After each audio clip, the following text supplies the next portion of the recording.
Assalamu alaikum wa rahmatullahi wa barakatuhu. Peace and blessings be upon you and upon all of us. Thought I would do a impromptu broadcast tonight, this evening. I have some time. My husband took the kids out, so I've got some quiet time.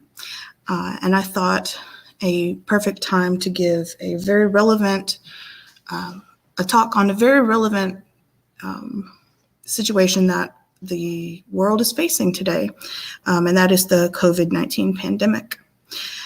So, of course, before we begin anything, I'll start by invoking the name of Allah and sending peace and blessings upon His messenger.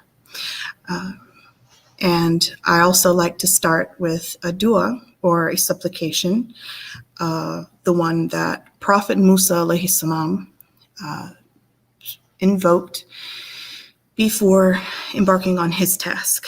And it is found in Surah Taha in the Quran. A'udhu billahi minash shaitanir rajim. Bismillahir rahmanir rahim. Rabbi sharli sadri wa yassir li amri wahlul uqdatan min lisani yafqahu qawli. Sadaqallahu al-azim. And the translation of that is, Lord, expand for me my chest and give me assurance and make my task easy for me and untie the knot from my tongue so that all may understand my speech. That is one of my very favorite dua, and it means a lot to me personally as a da'i, because that is what we want. We want everyone to understand us, understand our speech, what we're talking about. So hope to get some viewers tonight.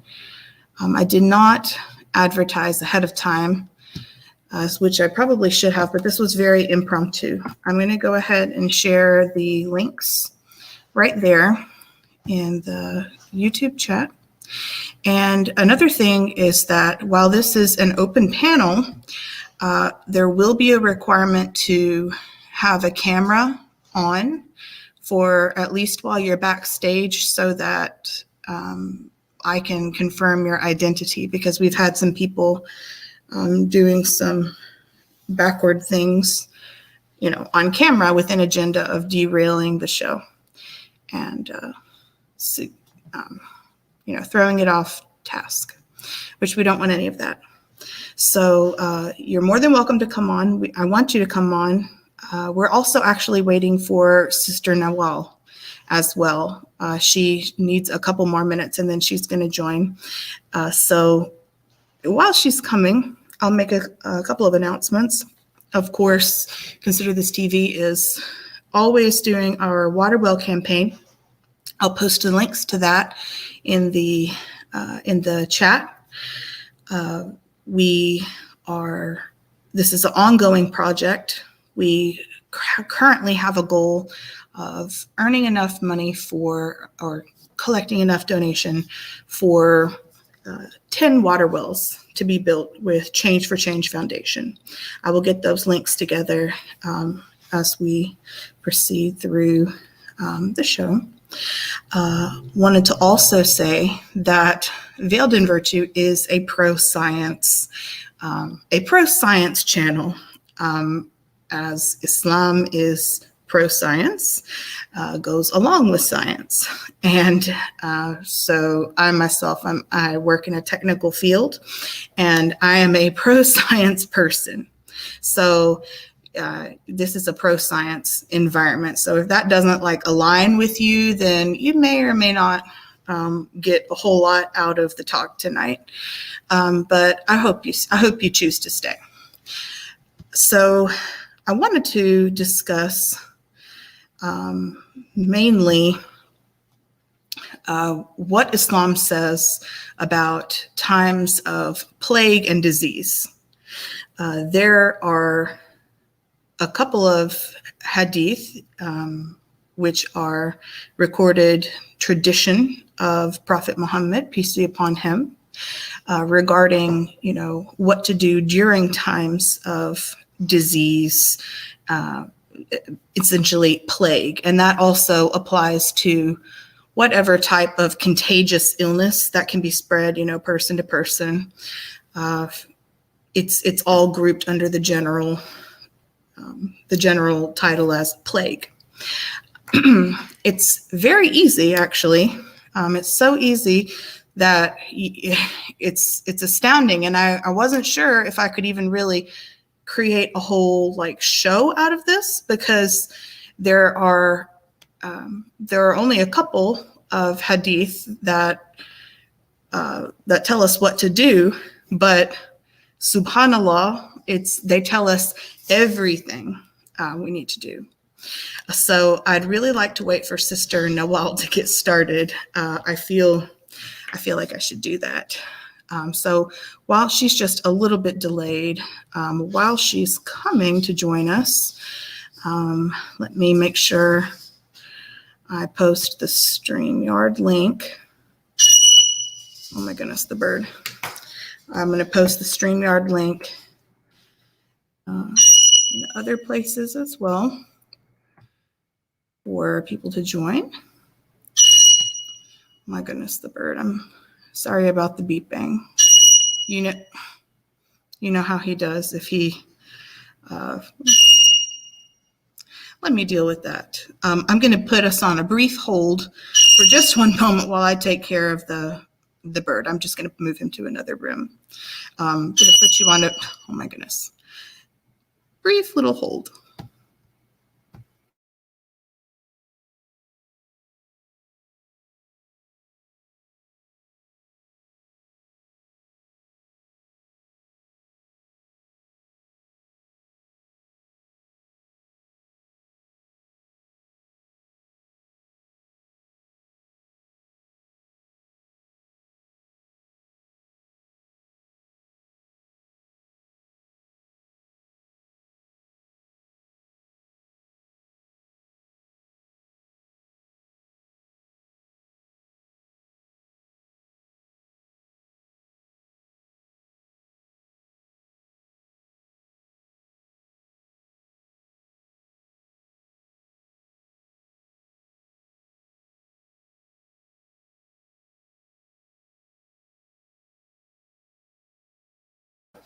Okay, I am back.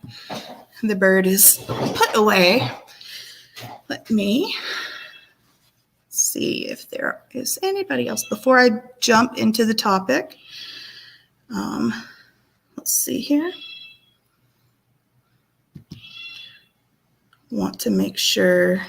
Also wanted to check in with you guys to see if anybody, needs anything. So we'll talk a little bit first while people are joining up about what exactly constitutes a plague. What constitutes a plague, and what, Islamically speaking, what meets the criteria for these rules about how to conduct oneself during a plague. What is it? Is it a simple cold? Is it like the actual bubonic plague, or what actually is it? So essentially, what most scholars agree upon is that it is any time where there is a contagious illness that is spreading from person to person, be it usually on a wide scale, in a community, or in a community, a state, whatever setting group you are in. When the treatment is not very effective and the spread is rapid. So obviously, that would definitely apply to the COVID-19 pandemic that we're experiencing right now. Obviously, as Islam is more than just a set of beliefs, it is a way of life. We have, certain things that we do among the community, among among the community, among the masjid. We pray 5 times a day. If we are experiencing plague, like we have experienced plague during Ramadan, there's been 2 Ramadans now during the COVID-19 pandemic. Obviously, we still have to live our lives. We still have to, go to our jobs. We still have to earn, income. We still have to function in society.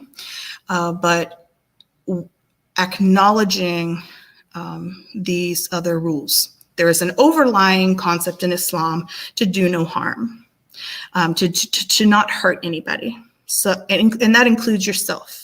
So if any action that you are going to take has a foreseeable risk of hurting someone or hurting yourself, you're not supposed to do it. That's generally speaking, okay? So is that easy? Yeah, that's very easy. So let's apply that to going out when you know there's a contagious illness. Now, if you are completely unaware, oh, hi, Brittany. Hi, Jenny. Good morning, 3 a.m. Nice to see you. I'm glad you're here. So sorry, got off track. So if you are going out into like a group, right? You have, oh, I see Sister Noel backstage. Assalamu alaikum wa rahmatullahi wa barakatuhu. Wa alaikum salam wa rahmatullahi wa barakatuh. Sorry, I was just telling the viewers that I did not give you any time at all. I'm so sorry. I did not give you any time at all. And I just popped this on you like extremely quickly. And I was like, hey, do you want to come along with me? I was getting, I want to introduce you to someone, Jenny. This is our new co-host. Her name is Nawal, and she is awesome. She's a really good friend of mine. We've been friends for quite some time, and she is a very, very good da'i as well. And Nawal, this is Jenny who listens, who tunes in quite frequently. She's 18 years old, lives in, I think she said, England, and she's learning about Islam. Her heart is going toward Islam. She's in the learning process, and but she has to do it kind of like in the middle of the night, hiding it from her family. So Assalamu alaikum, Jenny. It's really nice to hear about you, and hopefully we can get to know each other better, inshallah. Really interested. Yes.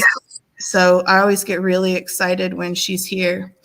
So I was just giving, I just gave some basic announcements, and was just talking about getting into talking about the rulings on the plague or times of plague.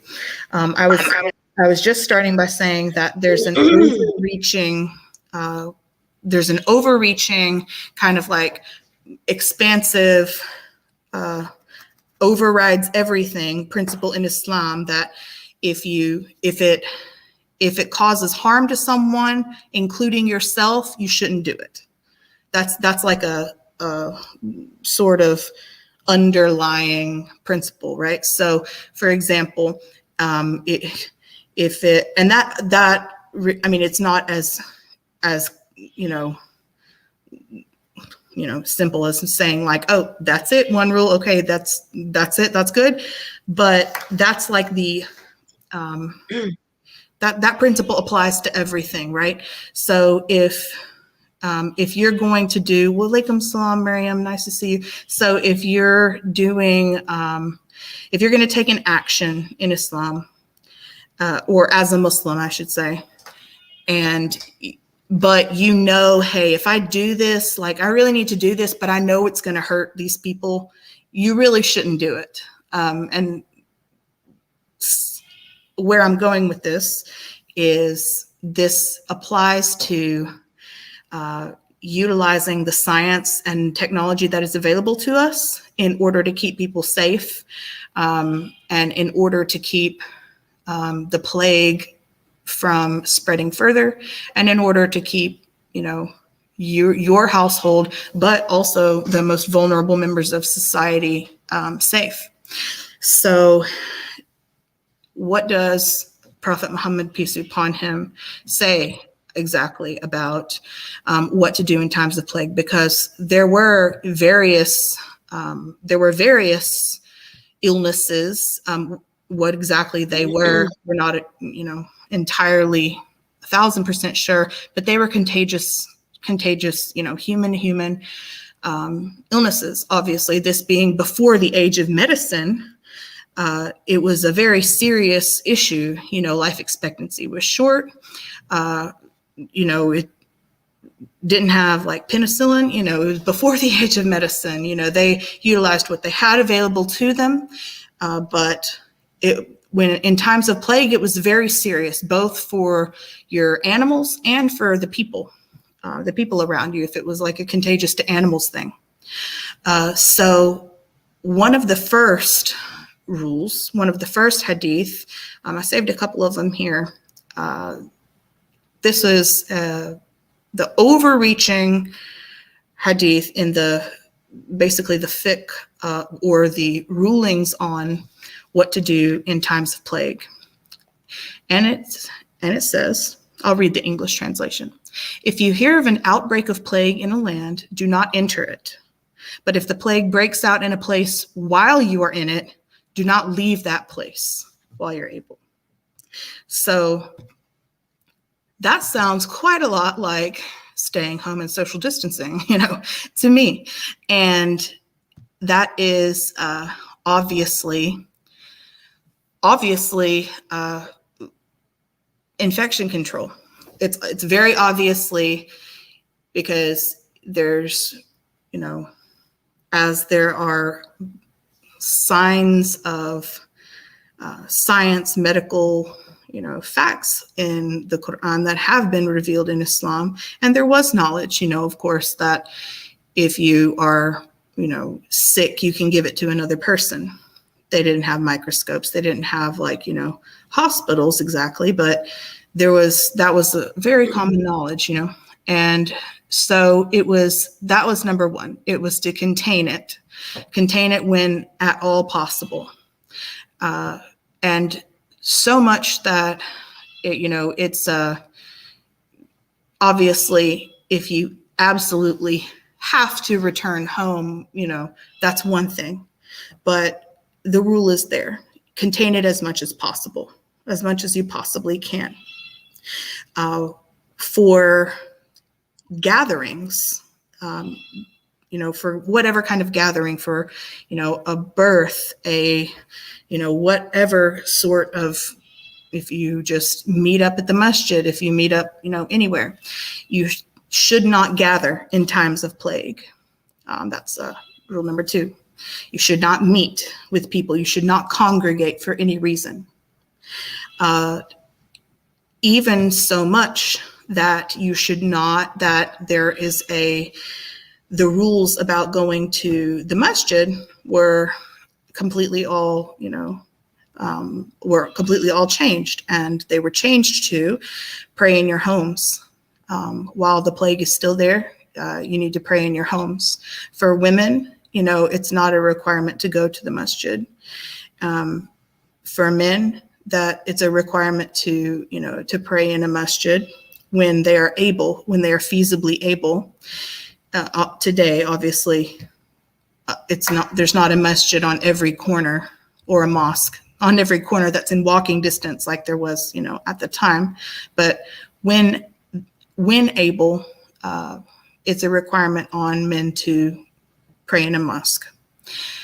However, in times of plague, no congregating at all.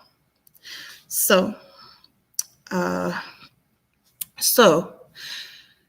no congregating, no praying, stay in your homes. And that's And to be completely honest, that's essentially almost all of the rules, because these things stayed in place and while the plague was still going on.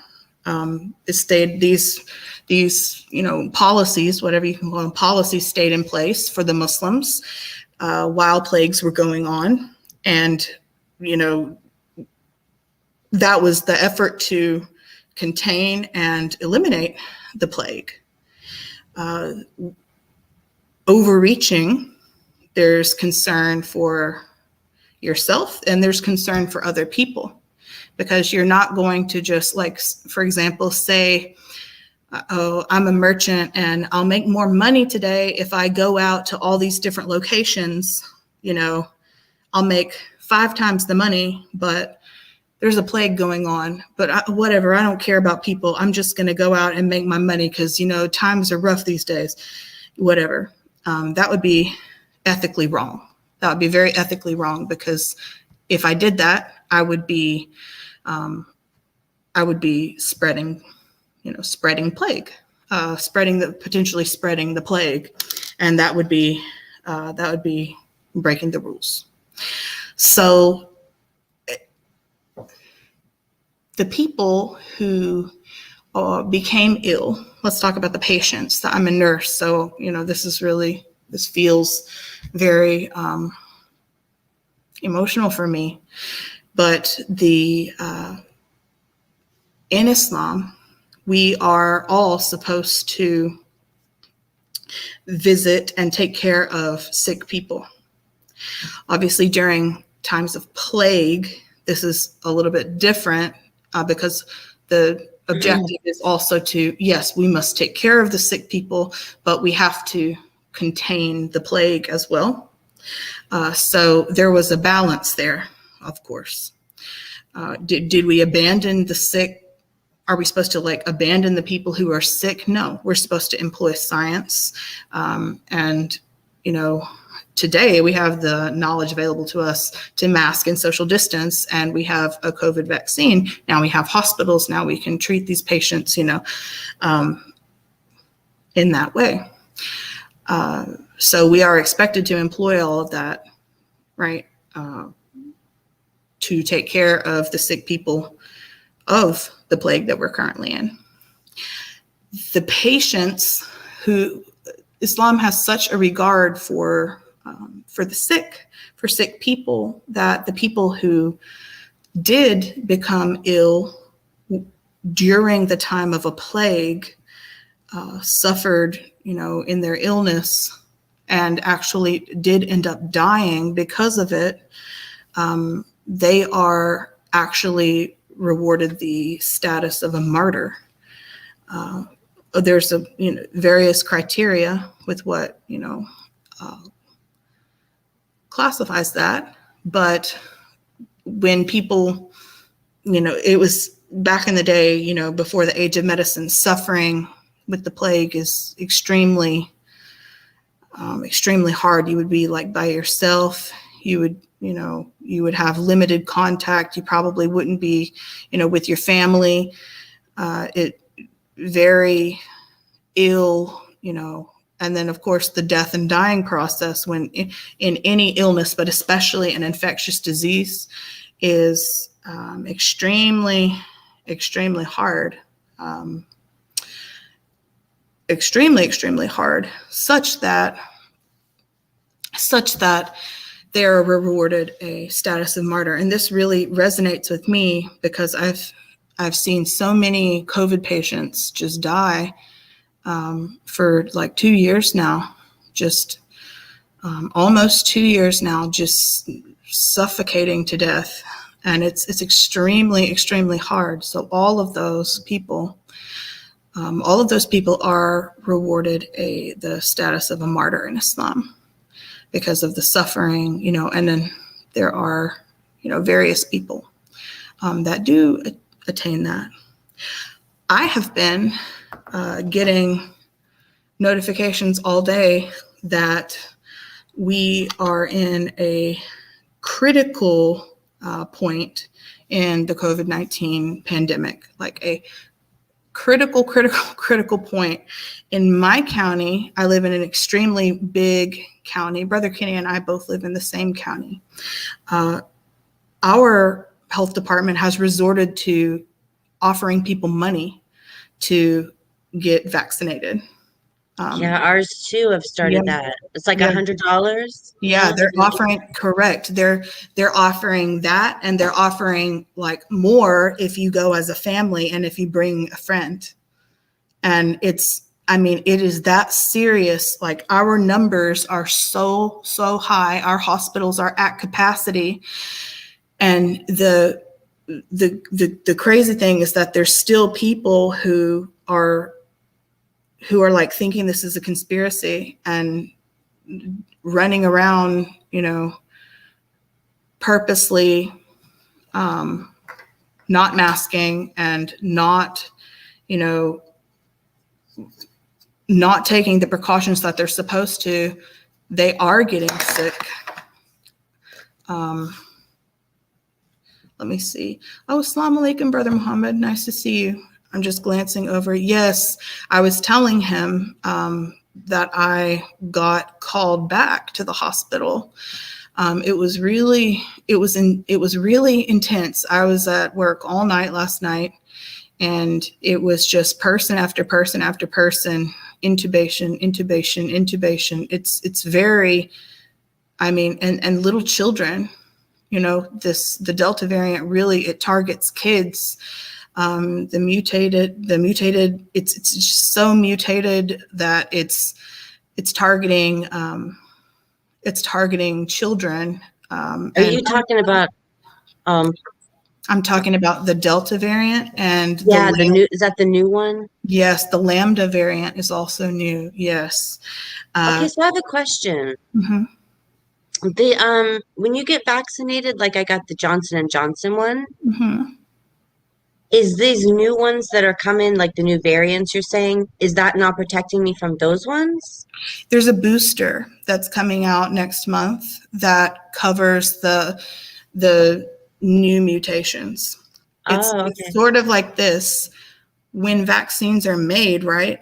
They're made with the current virus that's available to them, and they're made according to that one. However, a virus mutates, and it literally, as it evolves, it mutates, and it might become it's like flu, how it's the exact same way how flu mutates as well. And COVID is mutating. And you're even finding geographic locations, there will be more of a certain mutation in the Northeast, and more of a different mutation in the Southwest, for example.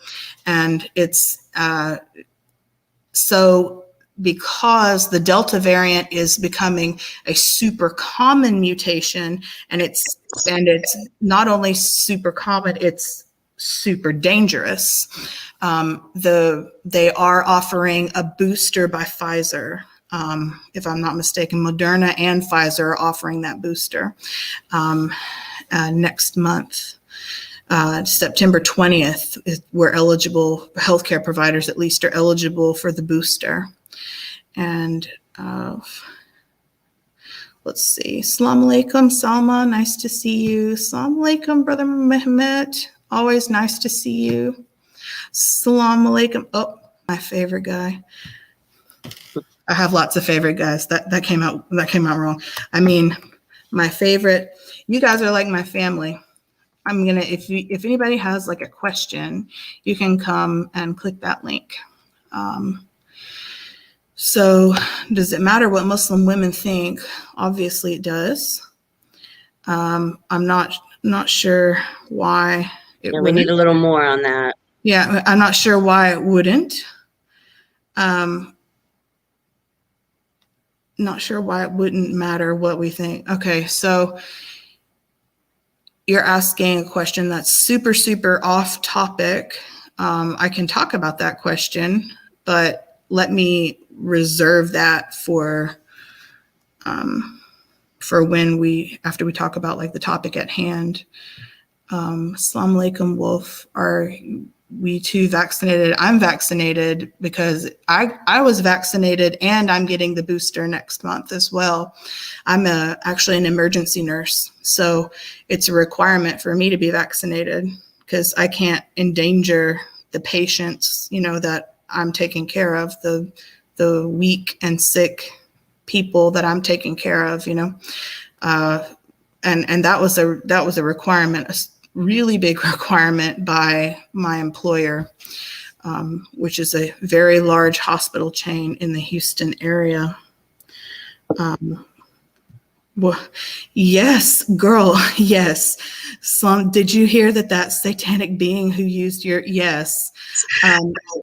It was not me. No, ma'am. It was not me.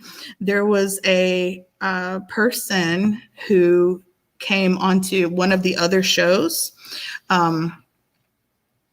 and using like my channels, like the little green veiled in virtue with the two hijabis, using my channel's logo and like my name. And then they popped onto one of the other channels show and like showed some explicit, like exposed themselves. And so, no, that definitely wasn't me. Brother Kenny told me about that, but I'm not surprised. People don't like seeing other people happy, and they don't like seeing other people succeed, and they don't like seeing other people. They don't like seeing other people in their space, and it intimidates them, like Islamophobia. So all I can guess is that, and this has happened before, in our years of dawah. It's just some person who's really desperate, like that's all they have to throw off the show. So I mean, if they want to resort to that, it's just, I mean, I'm laughing. It's not funny. It's very gross. Yeah, yeah, they do. Enemies start evolving. That's true. Like they're out of stuff to say, so now they're just exposing themselves. It's very weird. I don't understand it. But hey, not my body. So that if they want to do that, in my opinion, that just makes them look like a coward, and like really they do it behind somebody else's name. It's like you want to be like super bold, but not even like with your, I don't know. That just seems very, very silly to me. So how are you guys like in your areas doing with the pandemic? Like, do you guys need anything? Because we have a lot of people, from around the world. Brother Muhammad, are you in Turkey? You're in Turkey, right? How is the situation there? There's like fires. And Brother Muhammad is in Pakistan. And Salma, are you in Ethiopia, if I'm not mistaken?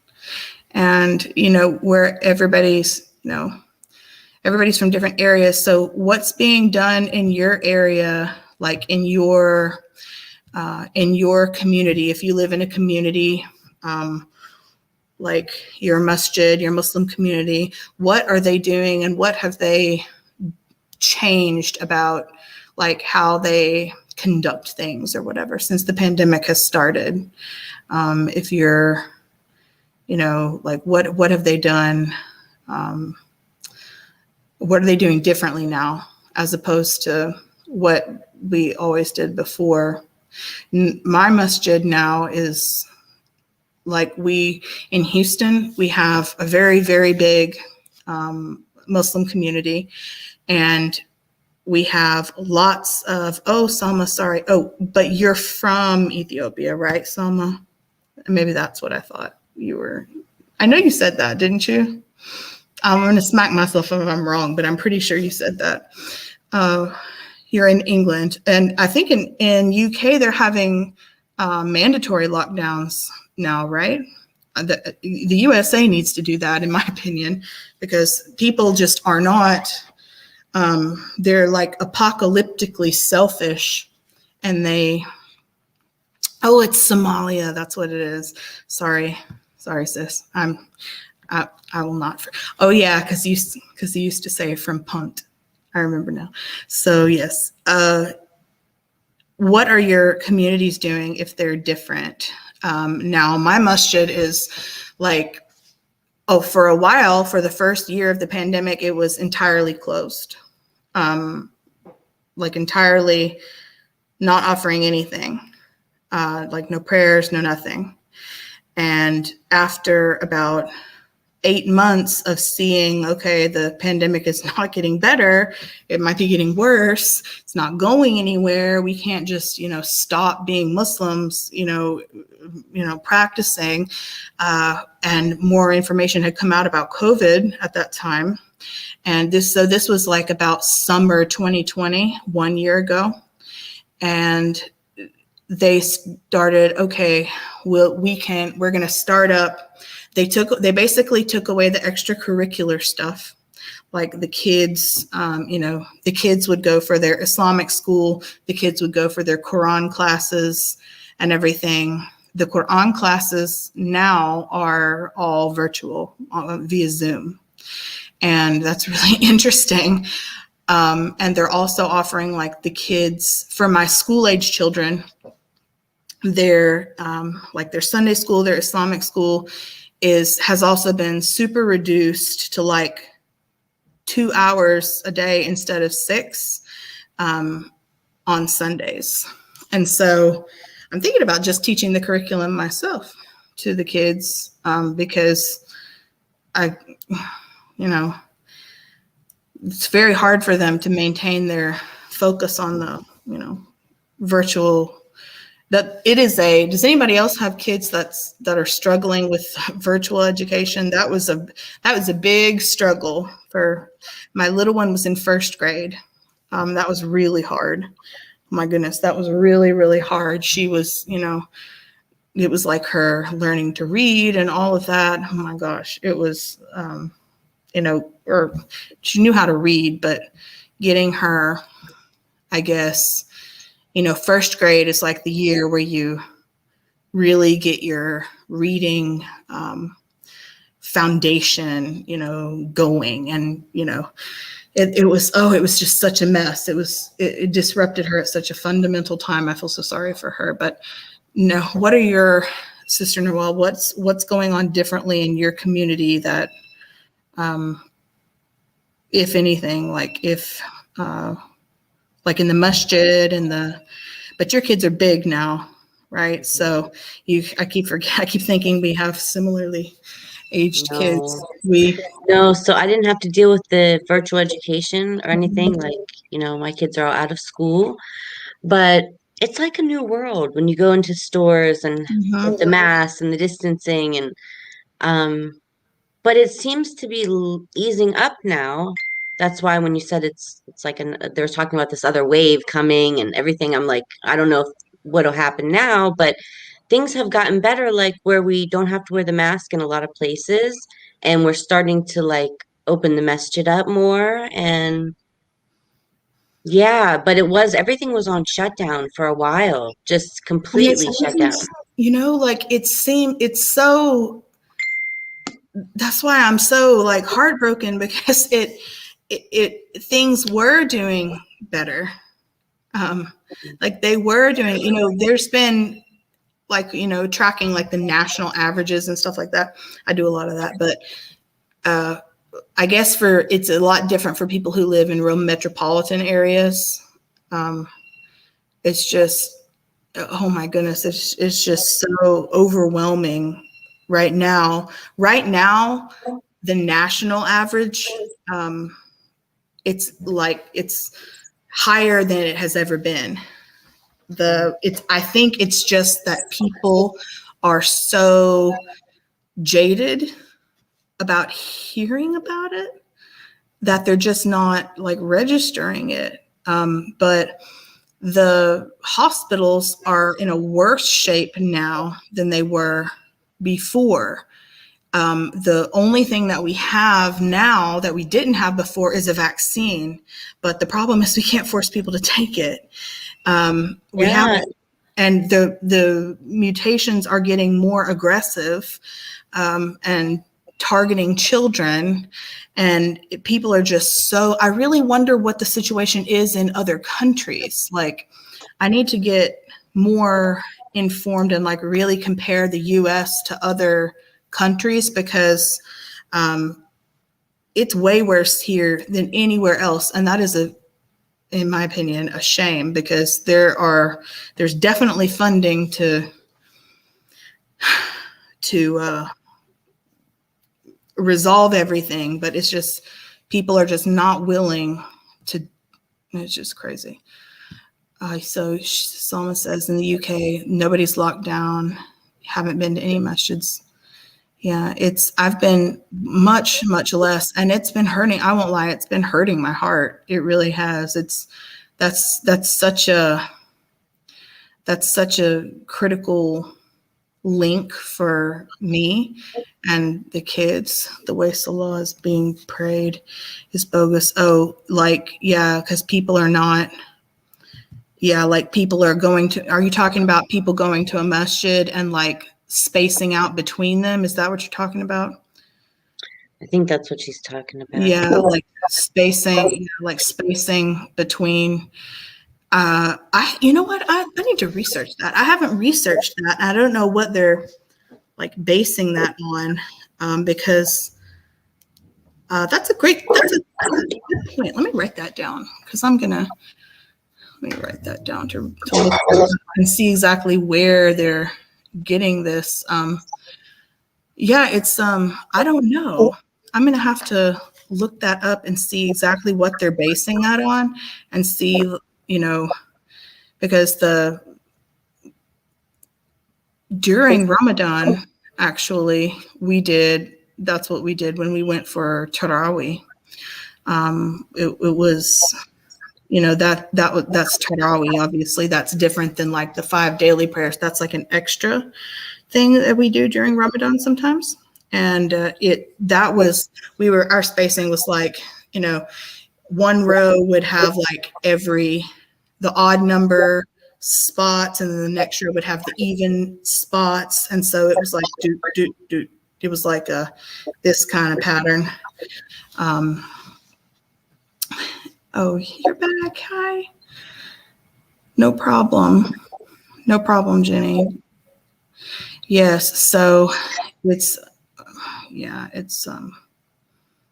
oh, she says, can I pray without Arabic words? Yes, you can.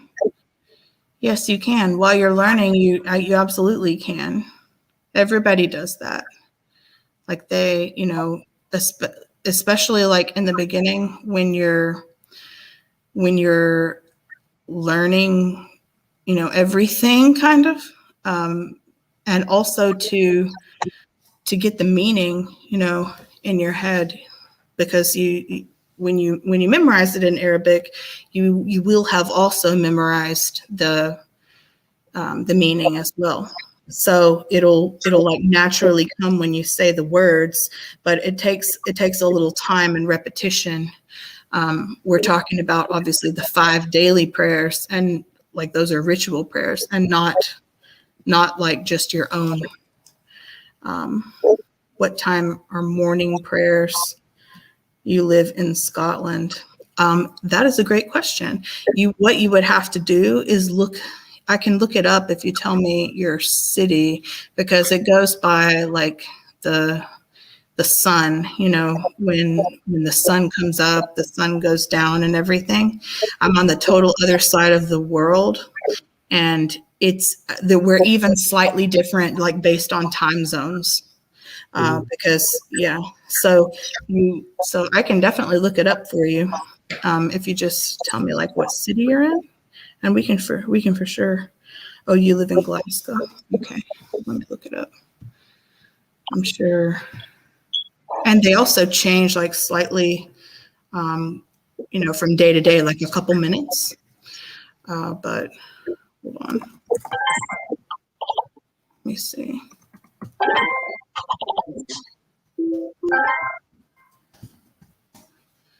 So, Fudger. Okay, so it looks like where you in Glasgow, where you are, the sun comes up at 5:53. And let me see, I've got a link right here that you can follow for your prayer times. Let me link it to you. Hold on. Copy and paste. This is a very informal, super informal thing show tonight. There you go. That'll tell you like the current prayer you're on or whatever. And then you can also like, just if I'm traveling or something and I'm in a different city, like you can also literally just Google Islamic prayer time, Glasgow, Scotland, and it'll literally pop up in Google like the very first thing. For example, like I think you said like your parents check your phone, so you can't like download stuff or save stuff. Just know that you don't necessarily have to download things. You can also just Google it. That's what I used to do in the very, very, very beginning, like when I was still getting an idea of when, like when prayer times were supposed to be. That's what I would do before the apps. Your mom checks. Well, yes. Oh, you learned how to do online. That's awesome. That's really awesome. You're learning a lot. That's really awesome that you're motivated, that you're not letting the fact that you're kind of stuck there a little bit and sort of hiding. You're not letting that get to you. That's really hard. I know that's really, I never had to do that because my family never really, I never had to like hide or whatever, but I remember hiding, my parents weren't like checking my phone or whatever, but they were, I didn't want them to know, in the very beginning. I was like, okay, let me just keep this to myself before I knew. So you start praying at that. No, let's see, what time is Fajr? Hold on. Let me help you out. So it looks like for Glasgow, Fajr is at 3:16. Wow. Yeah, super early. And sunrise is at 6. That's a long time before. It's a super long time before. Did that prayer timetable, let me link it again. Hold on. Open this website right here. Here you go. Oh, wait, I think I just double copied that. So yes. So I really, really hope that you guys are being careful and staying safe. And I'm really worried about the U.S. right now. I'm really, really sincerely worried. It's very, very hard. I'm very worried about it. Oh, one more question. I heard you should face a specific direction. Yes, you should. You should face the direction of the Kaaba. But oh yeah, okay, yeah. That's something that's really hard to help you with. If I'm not there, I'm so sorry. But you have a neighbor who's Muslim. That's amazing. What, I don't know what time it is. I'm sorry. I don't know what time it is where you are right now. So yes, Fudger, you should probably go now. I think you said it was like 3:15 or something. A little bit a while ago. It's like 9:30 p.m. where I am right now, and Sister Noel's like 1 hour ahead of me. So when did you? How old were you when you started like when you formally accepted Islam? Noel, I forgot exactly what. Oh, 9 years ago. Almost 9. Yeah, you took, okay, yeah, 9 years ago. So Yeah. it's, and when did it, okay, so this is different for everybody, but I think, yes, go ahead and do it now, Jenny. Yes, if it's okay, hold on. It says Fudger is at 3:16, so if it's 3:30 right now, you can go ahead and catch Fudger right now. Yes, ma'am. I can't remember the last time Fudger was that early. Goodness, that's super early. Mm-hmm. 10:30. Wolf, are you in the USA also? Yeah, he must be in my time zone. Yeah. I need to run and get some water, you guys. I'm gonna really quickly pause this. I'm just stepping like right aside to get some water. Hold on. Wait. Be right back. My mouth is super dry. I'll be right back. Hold on.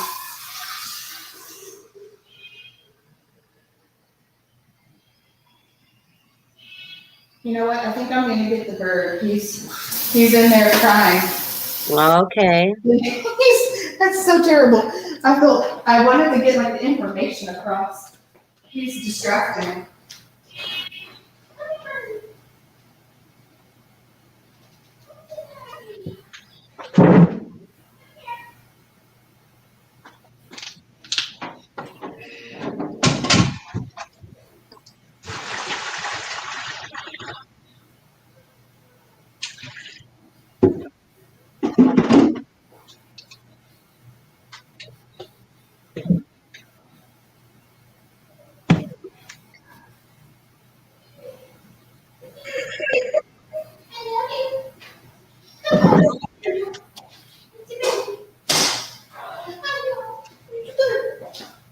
What's the matter? What's the matter? It's okay. What's your baby? Oh, you're in Connecticut. Okay. Wolf, have you met Brother Whisper? He's he's one of our associates also. Oh, you guys, I forgot to tell you guys. Nawal has a mascot too, right? A mascot. Yes. Something like that, yeah. Yes. Is he like around you? If I see him, I'll grab him. I don't see him. Is he just okay? Okay. He used the litter box and he just is free roam. You know what? We had one. Are you familiar with Flemish Giant? Yes. I had those when I was like a teenager. And wow, those are big ones. Big. Yeah, enormous, like this big, literally, yes. like bigger than cats. And they were litter trained also. There was like, we had the mama and what are you talking about? We had the mama and she was, we loved her so much. We decided to have babies, and then she had 9 babies. And so we had like a lot of rabbits. We gave a couple of them homes, but they were amazing. They were super intelligent, super affectionate. I mean, I did not know that was capable. Right. I know. It surprises me. I did not know that level of intelligence was, and this is a preview, you guys, for the next show. Won't tell the topic yet, but this is sort of a preview for that. So, but yes, Flemish Giants are amazing. Flemish Giant. Look, what is it, bird? What's the matter? He was in the bathroom. You guys did not hear him because I had to go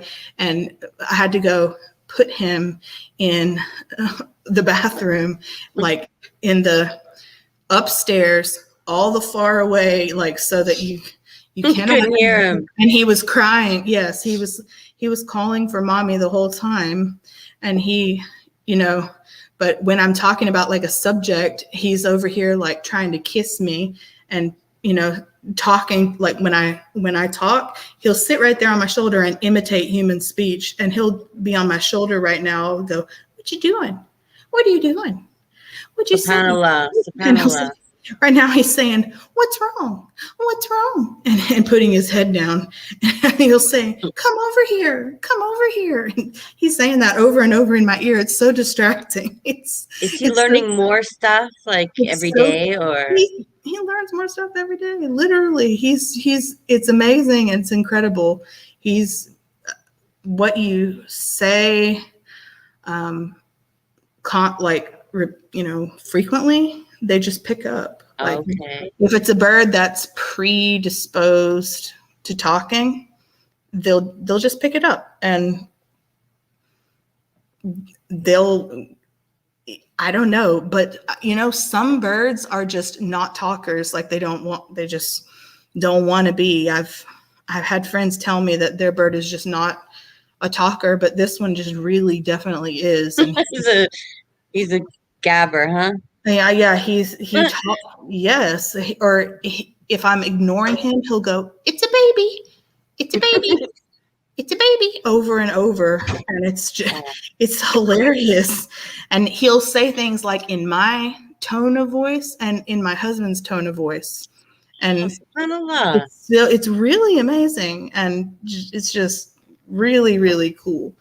And they're super clingy, and super good companions. Come here, birdie. Baby bird. This is my baby bird. Now, what kind of bird is it, sis? He's a cockatoo. Cockatoo. I was thinking, yeah, with the hair, his hair goes up like. It does go up. Whisper, put your hair up. Yeah. It goes up. Yeah. It's so fun. He's very, very fun. It's a baby. Beautiful bird. Yes, I can't wait for our show. Our topic, I know we're not going to say, but I think the people are going to enjoy it. Yes, it's and it's a topic that I don't hear it much. I don't hear it much. I haven't really seen it. I've not heard it like talked about too much. I've heard, I guess I've heard people touch on it, but not as its own topic. And really, it could be its own. It definitely can be its own topic. There's definitely enough information for it. Oh, the more I look and research, the more hadiths I find, the more. Wow, I'm finding a lot more than I expected. Yeah, absolutely. It's like, really, wow, this should be talked about more. It's really awesome, and gosh, makes me more proud to be Muslim. I know. Every day. For real, I get more proud to be Muslim every day. You guys, we sort of now we're just chatting, but if you guys want to ask anything else, please do so. What topic is that? It's a surprise, Selma. It's a surprise, but here's a clue right here. Yeah. Right here. It's a baby. Can I have a kiss? I know. No. Can you say hi, bird? Hi, bird. Hi. Hello. Hello. Assalamu alaikum. He said, "You hear that, pretty bird?" It's so funny. He like knows what to say. It's hilarious. What are you doing? Oh, it's a baby. I know. It's a baby. Oh, I know. It's a baby. And he'll like change his little tone of voice when he wants to cuddle. He'll go, "Is it a baby?" Oh, smart. He's doing it right now. "What is it, baby? What's the matter? Look. Can you say Assalamu alaikum?" Yeah. Say hi, bird. Hi, bird. Hello. It's a pretty bird. Yeah, a bird. It's a birdie. It's a baby bird. It's a baby. We love. Oh, you have birds too, Wolf? You have cockatiels? Oh, Did you know cockatiels are actually a type of cockatoo? I thought so. I Yeah. learned that. They look very similar, obviously, but they're That's the smaller ones, right? I had those. That's what I had growing up. The smaller gray bird. yeah, They with come in gray. yeah, Yes, I yeah, had those. yes, and they're actually And I heard those can talk sometimes. Is that they true? they sure can. They sure Ah. can. They absolutely can. I had one that used to they he's laughing in my ear. This is really funny. Um uh God, what? And it's so distracting because I can hear him very well because my ear's right there, and he's going, "What you doing? Come up here. Come over here. Step up. Come to mommy." He's saying all that stuff in my ear. It's very, very funny. Um, you guys seen Kenny earlier. As a moderator, he called it down the middle. What? Oh, maybe that was that debate. I caught some of that. Oh, his debate. Oh, right. Okay. Oh, if we see him earlier? I have to go back and watch it, and I I encourage seen most the of you two guys. Christians, the two Christians debating. Right, right. Uh, I definitely encourage you guys to go and check that out. That's what I'm going to do right after this. I was at work last night, all night, you guys, last night, from 7 p.m. last night until 12 noon today, this day. Like, yeah, it's a serious, oh my God, like ICU. And what's happening now is that nurses and doctors are getting COVID. And so we're having to get the administration of hospitals trained to do bedside care when we get COVID, when we get sick. Because now we're literally like in people's faces, intubating them because we have to. Exactly, we have to. We're all vaccinated, and so therefore that means that we have a bunch exponentially less chance of catching COVID. But if we do catch COVID, it's not as severe. The virus is not as severe. Like, we won't be the ones in the hospital on a ventilator. We'll be at home, with like a fever and a cough and everything, but at home, and that is the purpose of the vaccine, to make the illness, because we know that it's going to mutate. We know that this virus is going to mutate. It has been mutating, and it is mutating. It still is. There's no way to stop that, and unless people actually follow the rules. That's the only way we can stop that, is if people follow the rules. They mask, social distance, and do not congregate. But unfortunately, people are, as I said, apocalyptically selfish, and they do it anyway. And so now we're getting these super bugs like the Delta variant COVID that is killing babies, killing kids, killing pregnant mothers, we intubated a mom that was 6 months pregnant. And the baby may or may not have a severe brain injury because of her lack of oxygen. I mean, this is serious, you guys. And she could not get vaccinated because she has an autoimmune illness and she was pregnant. So we need to we seriously have a duty to protect. Oh my God, to protect the vulnerable people. The vulnerable people are the ones with cancer, the ones that are sick, the ones who can't be, because there are people who cannot be vaccinated.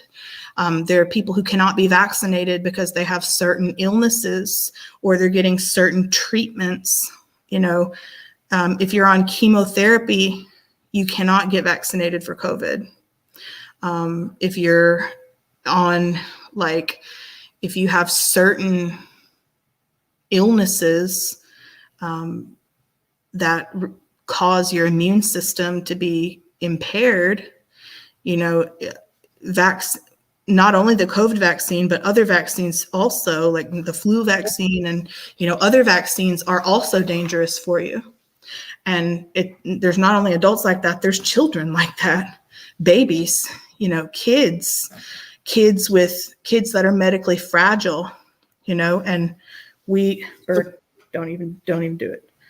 He's mad because I'm not paying attention to him. I'm talking on it. Okay, Bird, I see you. Come here. See, his favorite thing to say is come here. Come here, Bird. And so these medically fragile kids, these are the ones that are the most vulnerable, but they're going to need to be in the hospital because of their illness at some point. You know, the kids that have, you know, heart problems and, you know, whatever, they still need like their regular treatment, you know, their regular therapies and their regular hospitalizations, their regular treatment. But now when they go to the hospital, it's packed full of COVID people. And so a hospital is an extremely dangerous place for, you know, impaired people to be, but they have no choice because they got to get their treatments. It's so, oh my goodness, I'm making serious dua about it. Oh, which of the vaccine works best out of the three? I received the Moderna vaccine, and from what I have read, because it's in two parts, it elicits a stronger immune response than the one part Johnson & Johnson vaccine. So I'm glad that I got that one, but I am still going to get the booster next month as well, because, you know, obviously the healthcare providers are like in the face of the illness and the pandemic and everything. Oh, it's just, if you guys don't mind telling me, what were the Christians debating exactly? What were they talking about? What were they talking about exactly? I need to no, you know what? Don't answer that. Let me tune in. I'm just, oh my goodness. So brother, in my opinion, the Moderna vaccine works better than the Johnson & Johnson vaccine, but they're no longer offering the Johnson & Johnson vaccine. It's just by Pfizer and Moderna. Oh, I'm happy. I played on my laptop How to Pray. That's really, that's really awesome. And you know what? Like, take baby steps, Jenny, like everybody said, take baby steps, because there is no, there's no like super requirement, like, hey, they don't count unless they're in Arabic. No, that's absolutely not true. Allah is with you, when you have a sincere effort to pray to him, when you have a sincere effort to please him, when you have, it's like the bird is giving dawah too. He's moving his head around and copying my speech. When you have a sincere desire to please Allah, he moves your heart and motivates. He loves the bird. It's not me. That's the bird laughing. But yes, don't stress. I will say, don't stress about it. Don't worry about, am I doing good enough? Definitely don't do that, because you absolutely are doing good enough for sure. I know you didn't ask that, but I felt the need to tell you that. So we've been on for 1 hour and 9. And yes, Miriam, meanwhile, public schools are opening full time. I know, exactly. And that's what's going to cause the huge, do y'all see this bird? That's what's going to cause the huge spikes. My kids start school on Monday, and I'm extremely nervous. And their school, although in Texas there's not like a mask mandate, their school is requiring masks anyway. They don't even care. They're like, no, this you cannot come here if you're not wearing a mask. Even though like federally there's no mask mandate for public spaces, the public schools are like, this is too much, because the Delta variant is targeting kids. I'm very nervous about this, extremely nervous about this. And because, that right now, children, the youngest you can receive the vaccine is age 12. So both of my kids are not 12. However, I do know that they're coming out with Pfizer is supposed to be releasing a pediatric vaccine for ages 5 to 11. So that'll cover both of my children, but what about everybody? It's just, it's just trying to catch is it the dog or the tail that you're trying to catch, kind of thing. So you guys, please stay safe. Please remember that we are obligated to follow the rules of the time of plague. No congregating, guys. Mask, social distance, wash your hands. Please, I don't want to,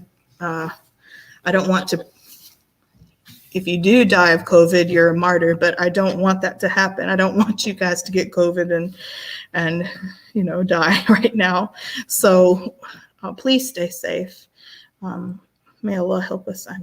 Yes. And do you have anything to add, Sister Nawal? I threw this on you. I will not do that again. I promise. I just said, hey, can you come on with me right now? I looked some stuff up. Can we talk about this? Because it was so heavy on my mind getting these notifications all day long.